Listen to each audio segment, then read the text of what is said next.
I served as the chairperson of the executive committee for ProtectMarriage.com Yes on 8. And we are here as a coalition today to make a statement to the press and to the people of California. It was 10 days ago that the citizens of California voted into law and restored the traditional definition of marriage. It was 10 days ago that the people of California decided on how marriage would be defined, what its meaning was, and what its societal purpose is.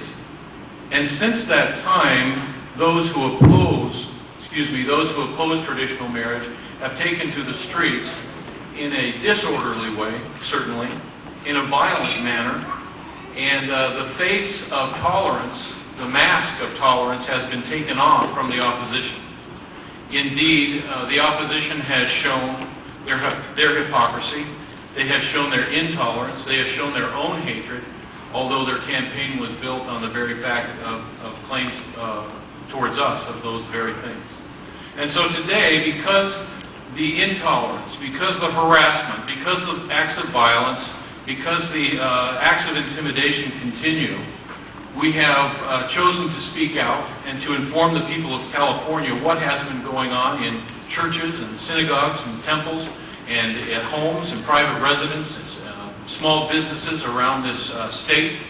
And again, we're glad that you're here, and we look forward to the opportunity to hearing from several individuals today who can speak from personal experience about what's taken place in these past 10 days. So it's my pleasure to first introduce to you Sonia Eddings-Brown, who has served in the campaign within the public relations realm. Sonia.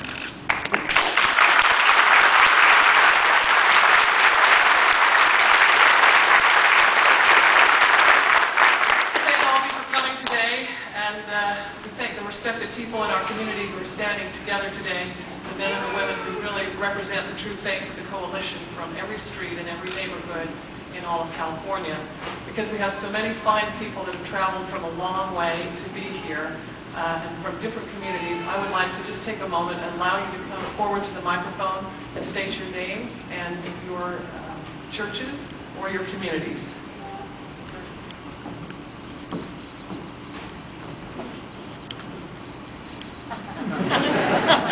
We're a little vertically challenged. Good morning. My name is Reverend Derek McCoy. I'm a pastor. Also have been working diligently with a consortium of people working on this aspect of African American and pastor and community outreach throughout the state of California. I am just one of a host of people that have been working in this area.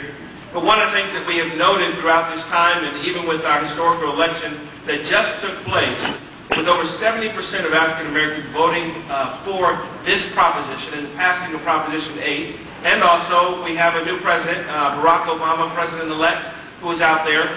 But one of the things we want to see in this whole dichotomy is that it is amazing in this time that we have people out here that are marching every day, protesting against the aspect of democracy that we think is absolutely ridiculous. And we want to help you understand that as an African American people, we are definitely astute to the issue and understand that 70% of us voted for this issue. We believe in marriage being between a man and a woman. That is not a question in our community. It does not come across the civil rights issue one bit. And for a civil rights aspect to be attacked, we think that's absolutely appalling. We think it is not healthy, good, and we don't think it really holds any water in our community. So we want to just thank you so much for that.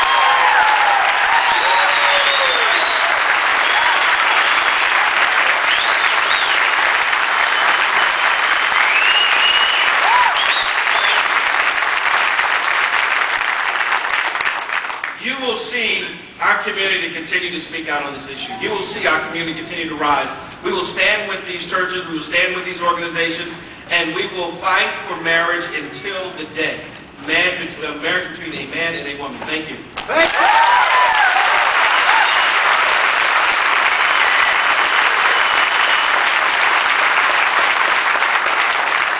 Pastor McCoy, I just asked you to say your name. We've just gathered these fine leaders in literally the last 24 hours to denounce the unbelievable and the unprecedented widespread attacks on peaceful faiths, small businesses, and individuals whose only crime was to participate in a California election. Many of you in the press corps know me and know that I am a newswoman and have worked as a producer in Los Angeles for a long time. I became part of this campaign quite by accident and have been thrown into the eye of a storm that I never expected. I am also a member of the Mormon Church. I believe I'm the only member of the professional campaign that is, and I would like to take just a moment to tell you what it's been like to have this vantage point during the last few weeks. To be honest, it has been difficult to watch the protests and the angry mobs that have gathered in front of our temples, which are very sacred to us, and to watch this with my family. But like many other Mormon families in California, we defend the right of the protesters to demonstrate, just as we defend a fair and free election. Perhaps those we see in the streets deserve to be angry. Those that are young and that are enjoying this chance to be heard have not learned for many of us in my generation that marriage is something that's worth fighting for. Those that protest from the gay community feel that this vote means that they are not accepted. And as human beings, we must all do better to accept each other. But as I look out into the streets, I do not see my respected gay colleagues and friends and neighbors, because they're at home or they're at work. They're paying their taxes. They're some of the most talented writers and producers I have ever worked with. They're some of the best teachers that I have ever seen. They're veterans. They're postmen. They have small businesses they very much care about. They're designers. And they're some of the most helpful people that always take a little extra time for us when we're in a department store. But none of those people would ever create a blacklist. None of my friends would ever create a blacklist of the Mormon people or any other people, or go to the trouble of finding my 75-year-old father in another state to send vile emails to him about his daughter, or to target a restaurant like El Coyote that has been serving people in the gay community and all communities in Los Angeles for 77 years, simply because it's owned by a grandmother who feels strongly that traditional marriage still has a place in California. None of them would target my church or a Mormon temple. And what if it was a mosque? I thought. Or what if it was a Jewish synagogue? What would the reaction in our community be? So there have been many, many questions to me and to others about the participation of the LDS Church in this election, and especially about how much we've contributed as people.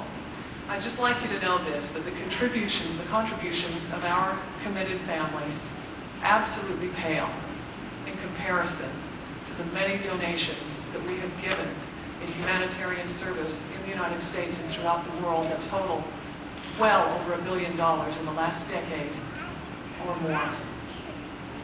The mission of the Mormon Church is not politics. It is service.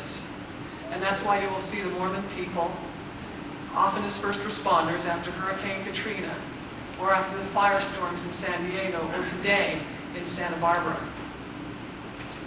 For references, you may check with the Red Cross or the Salvation Army. But you should also know that the anchor of my faith is family. That we care very, very much, like so many of the faiths gathered here today, about the relationships that we develop in the four walls of our own homes, and that they be lasting. So if you ask, did the Mormon people give everything they had when what they held most dear was on the ballot? The answer is yes.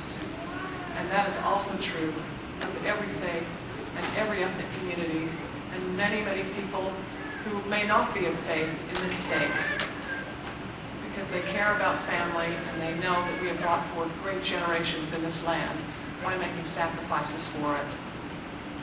Some gave their time, some gave their means, and some gave their votes. And that is how we earned our win. I'd just like to close and introduce you to some of the others here today by standing with a statement that Sir Elton John made yesterday in USA Today. I don't know how many of you saw it. But he talked about how he has formalized his relationship with his partner.